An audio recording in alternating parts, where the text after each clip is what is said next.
Ħuti eżis, iż-żmien liturġiku tal-Avvent u l-Milied ifakkarna fl-istennija u l-miġja tal-mulej fostna.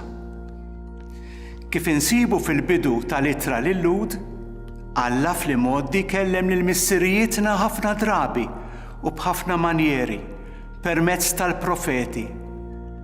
Issa f'dan l-aħħar żmien huwa kellimna permezz ta' Ibnu li hu għamlu werriet ta' kollox u li bih ukoll għamel il-ħolqien. San Pawl missierna jiġbor fil-qosor it-tifsira tal-festi li sejrin niċċelebraw fil-ġimgħat li ġejjin. U jgħid, meta waslet il-milja ta' żmien, Alla bat lill-Ibnu, imwieled minn mara, imwieled taħt il-liġi.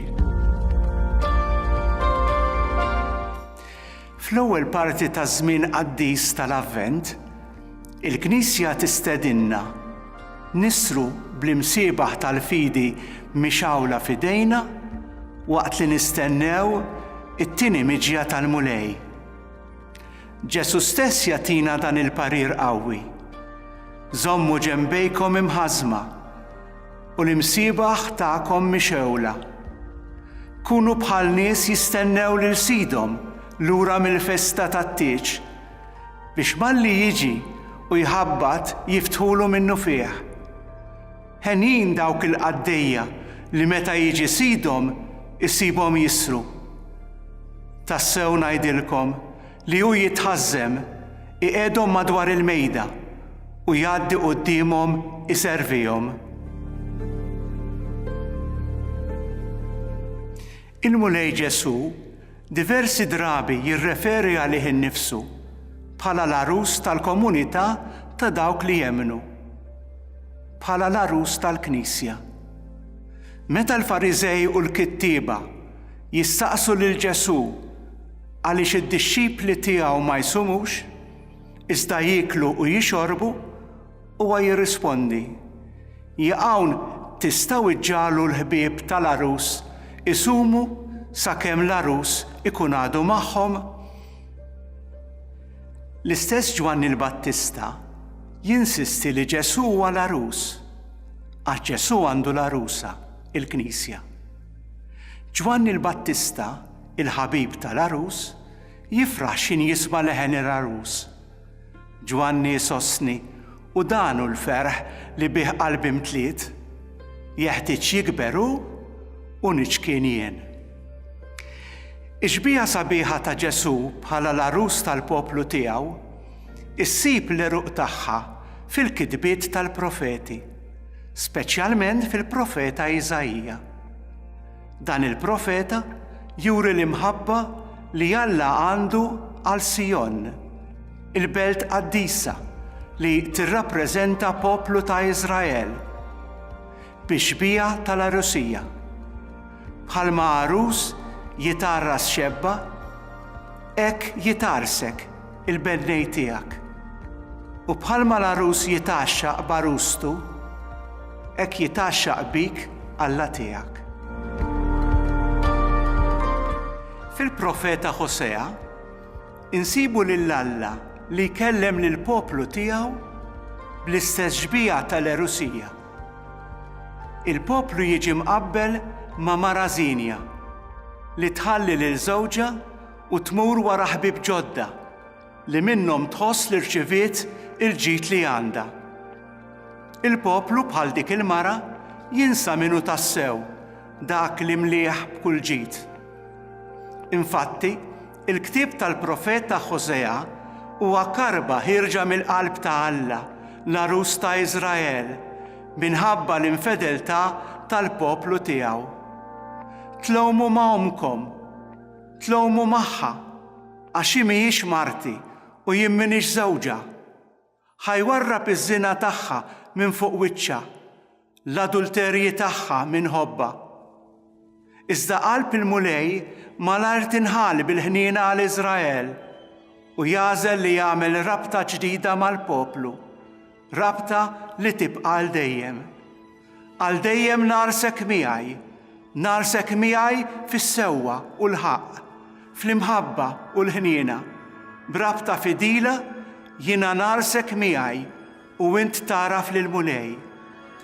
Dan għaliex anki jekk nonqsu mill-kelma li tajna u jibqa' jżomm kelmtu għax hu ma jistax iqarraq bih innifsu. L-Apostlu missierna juri mħabba kbira lejn il-komunitajiet insara li kien waqqaf bil-ħidma u l-predikazzjoni tiegħu. Lill-komunità ta' Korintu, belt fil-Greċja, Pawlu jikteb kliem tassew imqanqal meta jinduna li ħutu l-insara jistgħu jiġu ngannati minn xi profeti folozz. Jiena jura likom bl-istess sejra ta' Alla, għax jiena arrastkom lill-arus wieħed, bħalli kieku kontu xebba safja biex inressaqkom quddiem Kristu. Fl-ittra lill-insara ta' Efesu, belt fit-Turkija, San Pawl ifisser l-imħabba li Ġesu Kristu għandu għall-Knisja, għalina l-koll, bit-tixbieħa sabiħa ta' żwieġ. Intom l-irġiel ħobbu n-nisa tagħkom kif Kristu ħabb il-Knisja u taħajtu għalija. U dan għamlu biex iqaddisha u jnaddafa bil-ħasil tal-ilma u l-kelma u biex ressaqa quddiemu din il-Knisja sabiħa, bla teba, bla tikmix, bla għajb u b'xejn minn dan, imma qaddisa u bla tmaqdir minn ħadd. Hekk għandkom ukoll l-irġiel iħobbu n-nisa tagħkom bħalli kieku ġisimkom stess. Min iħobb il-martu ikun iħobb lilu nnifsu. Qatt ħadd ma bagħat il-ġismu stess, iżda jmantnieh u jieħu ħsiebu bħalma jagħmel Kristu mal-Knisja, għax aħna lkoll membri tal-ġisem tiegħu. Għalhekk ir-raġel iħalli l-missieru u l-ommu u jingħaqad ma' martu u jsiru t-tnejn ġisem wieħed. Dan il-misteru qiegħed ngħid għall-Kristu għall-Knisja huwa kbir. Għalhekk intom ukoll kull wieħed minnkom għandu jħobb lil martu bħalu nnifsu u l-mara għandha ġġib rispett lil żewġha. Iż-żmien tal-Avvent u l-Milied għandu jgħinna nirriflettu fuq kif aħna nħobbu lil Alla. U jekk bħala komunità nisranija aħniex tassew ngħixu fil-fedeltà lejn Alla li rabatna miegħu. Issewwaw fil-ħaq, fl-imħabba u l-ħniena. Huwa żmien providenzjali biex niskopru u ngħixu l-fidi tagħna bħala relazzjoni ħajja ta' mħabba mibnija fuq il-fedeltà lejn dak Alla li jaħfrilna għax minn qalbu jħobbna u ma jinkullax għalina. Li ngħixu l-fidi tagħna bħala relazzjoni ħajja hija xi ħaġa aktar esiġenti mis-sempliċi osservanza ta' xi liġi. L-osservanza tal-liġi tista' tkun waħda esterna, bħalma kienet dik ta' xi Fariżej fi żmien Ġesu, fejn wieħed iżomm l-imiġ tiegħu esterjuri imma qalbu ma tinbidilx. Relazzjoni ħajja iżda trid tibda mill-qalb u tisfida lill-qalb biex tinfetaħ dejjem aktar ħalli ifur bl-imħabba ta' Alla. Relazzjoni ħajja titlob li l-bniedem jagħti ħin biex jisma' l-leħen ta' dak li jħobbu. Relazzjoni ħajja titlob li l-bniedem jagħmel għażla biex jimxi biss wara dan il-leħen fil-waqt li jħalli il-ħna oħrajn. Relazzjoni ħajja titlob minn kull persuna li t-tiġdid kontinwu tal-memorja ta' dak kollu li Alla wettaq fil-ħajja u fl-istorja tal-bniedem. Relazzjoni ħajja titlob ukoll deċiżjoni ċara minn kull wieħed u waħda minna li ma naljenawx ruħna wara ħbieb folozz li fil-fatt huma ħakkiema li jassu lil bniedem bl-ideoloġiji u bil-wedijiet folozz tagħhom. Dan iż-żmien qaddis huwa tassew mument tajjeb biex inġeddu l-impenn li ngħixu dejjem aktar bħala il-ħbieb tal-arus, li nkunu ħdejn Ġesu u nisimgħuh u nifirħu meta nisimgħu leħnu. Li nkunu ħbieb jitlob li nxandru din l-erusija ta' Alla mal-bnedmin, li l-bniedem ta' żminijietna billi nkunu aħna minn tal-ewwel li nħobbu lil kull bniedem fid-dawl ta' Kristu il-verità li teħles. Il-festi sbieħ tal-miliet li fihom nagħtu l-awguri u r-rigali lil xulxin, li fihom naħsbu f'minu fil-bżonn u li fihom il-poplu Malti u Awċi imdorri juri solidarjetà qawwija u ġeneruża mal-proxmu, jibqgħu jkunu tassew sbieħ daqskemm u sakemm jibqgħu tifkira ħajja u attwali tal-imħabba li Alla wera magħna fit-twelid ta' ibnu l-waħdini minn Marija ta' Nażaret. Jalla l-festi tal-miliet jibqgħu festi ta' għoża fil-familji tagħna.